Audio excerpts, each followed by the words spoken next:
আসসালামু আলাইকুম এভরিওয়ান, আশা করি সবাই ভালো আছেন। আবার চলে আসলাম আপনাদের সাথে একটা ছোট্ট ভিডিও নিয়ে আপনাদের সাথে শেয়ার করতে। আমার এক চাচা শ্বশুরের মেয়ের বিয়ে, তো ওর আজ পাঞ্চিনি। তো ননদের জন্য একটা খাবারের ডালা দেব, তাই বনফুলে চলে গিয়েছিলাম। ভাবছিলাম কি দেওয়া যায়, ঘুরে ঘুরে প্রথমে দেখে নিলাম কি কি খাবার আছে তাদের কাছে, মিষ্টি জাতীয় বিশেষ করে। তো বনফুলের সব খাবারই অনেক ভালো মাশাল্লাহ। আর আমি সকাল গিয়েছিলাম, ওনাদের সবে মাত্র খাবারগুলো এসেছে, ওনারা এখনো সেটও করেন নাই। তো আমি ঘুরে ঘুরে অন্যান্য জিনিস দেখছিলাম, এই লাচা সেমাইগুলো দেখছিলাম, এগুলা গিয়ে বাজা। আর এদিকে তো অনেক সুন্দর সুন্দর কেক রাখা ছিল। বনফুলের কেকগুলা খেতেও কিন্তু অনেক মজা। আমার কাছে বনফুলের সব খাবারই অনেক ভালো লাগে। তো আমি দেখছিলাম আসলে কি দেওয়া যায় ঘুরে ঘুরে। বনফুলের সব ধরনের খাবারগুলা অনেক ভালো। তো আমি সকাল সকাল বনফুলে চলে গিয়েছিলাম। এদিকে ওনারা সবে মাত্র মালগুলো এনে রাখছিলেন, এখনো সেট করেন নাই। আর এখানে একটা চিংড়ি মাছ ছিল, চিংড়ি মাছ ডিজাইন করা একটা খাবার। তো আমি প্রথমে ভেবেছিলাম এরকম কোনো চিংড়ি মাছ দিয়ে দিব থালায় সাজিয়ে। পরে দেখলাম যে এটা আমার চাচা শ্বশুর অর্ডার করেছেন, উনি অলরেডি এটা নিয়ে নিয়েছেন। আর রিফাতকে পাঠিয়েছেন এটা নেওয়ার জন্য, ওর সাথেও দেখা হয়ে গেল।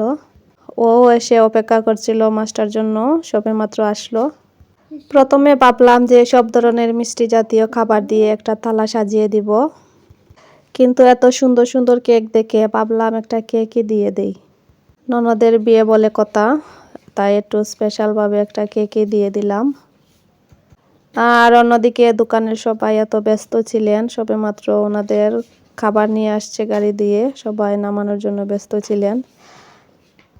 তারপর একজন ভাইকে বললাম যে আমাকে জলদি দিয়ে দেন, আমি বাসায় বাচ্চা রেখে আসছি, আমাকে যেতে হবে জলদি। তো উনি তাড়াতাড়ি করে নামটা লিখছিলেন, কিন্তু মজার বিষয় হলো নাম লেখাতে গিয়ে কনফিউশনে পড়ে যায়, কনে ইবা নাকি দিবা। যাই হোক, কনে যেই হোক না কেন, ওর তো আজ পাঞ্চিনি, তাই পাঞ্চিনি লিখিয়ে নিয়ে আসলাম। আর আমার পক্ষ থেকে দিচ্ছি যেহেতু, তাই আমার নামটাও দিয়ে দিলাম। মাশাল্লাহ, কেকটা অনেক সুন্দর ছিল। আর ওনারাও লেখাটা অনেক সুন্দর করে লিখে দিয়েছিলেন।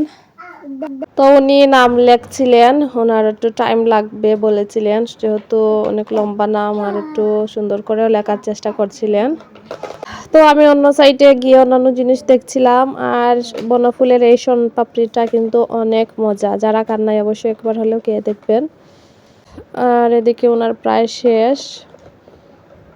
মাশাল্লাহ, অনেক সুন্দর করে উনি লিখেছেন নামগুলো। তো উনি বলছিলেন আমি আমার বেস্টটা দেওয়ার চেষ্টা করেছি সুন্দর করে লেখার। উনি নাম লিখছিলেন আর আমি ঘুরে ঘুরে শুধু রেকর্ড করছিলাম সব কিছু।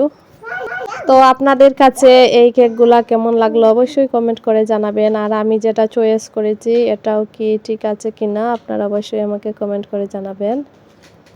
তারপর উনি আমাকে প্যাক করে দিলেন, আমি নিয়ে আসলাম। আর বাচ্চাদের জন্য চিপস নিলাম।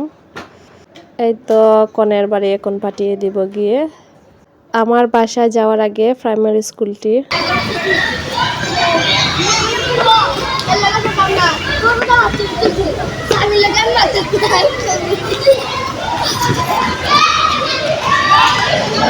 মাশাল্লাহ, সব বাচ্চারা অনেক সুন্দর খেলা করছিল।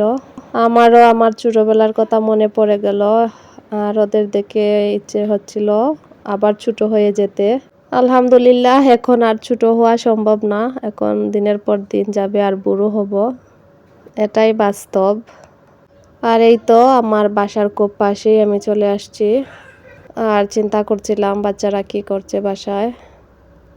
আজকের দিনটা কিন্তু অনেক সুন্দর ছিল, রোদ উঠেছিল, বেশি গরমও না ঠান্ডাও না, অনেক সুন্দর লাগছিল চারিদিকে। আমি একটু রেকর্ড করে নিলাম।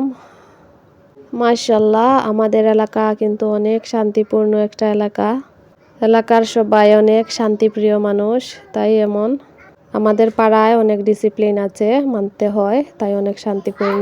তারপর চলে গেলাম বাসায়, গিয়ে ওনাদের বাসায় কেক পাঠিয়ে দিলাম। আর ওনারা অনেক খুশি হয়েছেন কেকটা দেখে।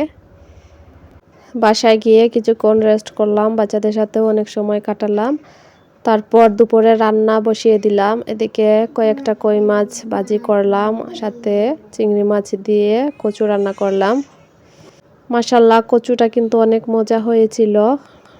আজ আর ডিটেলস দেখালাম মা। যারা আমার কচু রান্নার ভিডিওটা দেখেন নাই, আমার চ্যানেলে দেওয়া আছে, আপনারা অবশ্যই গিয়ে দেখে আসতে পারেন। এই কচু শাকগুলো আম্মা আমার জন্য পাঠিয়েছিলেন। তো রান্না করছিলাম আর আমার কথা খুব মনে পড়ছিল। আল্লাহ যেন সবাইকে ভালো রাখেন। আর বাচ্চাদের জন্য মুরগি ভুনাও করে নিয়েছিলাম। বাচ্চারা এভাবে মুরগিটা ভুনা করলে অনেক পছন্দ করে মাশাল্লাহ। মুরগির মাংসগুলাকে আমি প্রথমে ভালো করে একটু আলাদা ফ্রাই করে নিয়েছিলাম। এখানে সব ধরনের মশলা দিয়ে আবারও ভুনা করে নিচ্ছি মাংসটাকে। এক এক দিন এক এক রকম রান্না করি, তো খেতে অনেক ভালো লাগে। আমার ভিডিও আপনাদের কাছে কেমন লাগে অবশ্যই আমাকে কমেন্ট করে জানাবেন। আর যারা নতুন আছেন অবশ্যই সাবস্ক্রাইব করে আমার পাশে থাকবেন। আমার মুরগি ভুনাটাও প্রায় হয়ে আসছে, এখন নামিয়ে নিয়েছি। এদিকে দুধওয়ালা দুধ দিয়ে গিয়েছেন, দুধ আছে বাইরে, তাই ভাবলাম এগুলা ফ্রিজে রেখে দেই। তো সবাই অনেক ভালো থাকবেন। আল্লাহ হাফিজ।